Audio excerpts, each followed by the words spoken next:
Ұлттың бірлігі, мемлекеттің тыныштығы үшін дінаралық келісімнің болуы аса маңызды фактор. Дін қайбір елде жаңағы дін ұстанушы азаматтар, әртүрлі конфессия өкілдері бір өзара толеранттылықта, бір-біріне сыйластықта болатын болса, сол елде ол тыныштық болатындығы, елдің бірлігі, мемлекеттің де бейбітшілік болатындығының кепілі екендігін білуіміз қажет.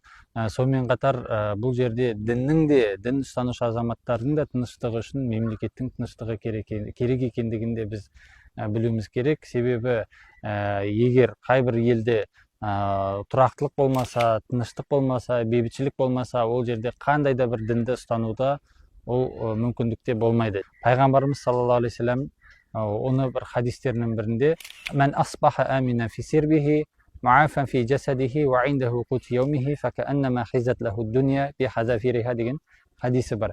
Бұл жерде пайғамбарымыз саллаллаху алейхи вассалам қайбір адам дейді, егер таң аттырған кезде ешқандай бір қауіп қатерден аман, бір бейбіт ортада, бейбіт елде егер оянатын болса дейді, екінші сол оянғанмен қатар дені сау болса, 12 мүшесі сау болып оянса, үшінші сол күнгі кешіне дейін жететін азығы бар болса, ол адам үшін бұдан артық бақыт қажет емес.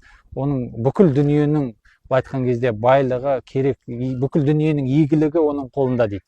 Осы жерде хадисте айтылған ең бірінші жағдайға мән беретін болсақ, бұл жерде пайғамбарымыз саллаллаху алейхи вассалам "Аминан фи сирбихи", яғни таң аттырған кезде аман есен бейбітшілікте, тыныштықта, тұрақтылықта көзін ашатын болса дейді.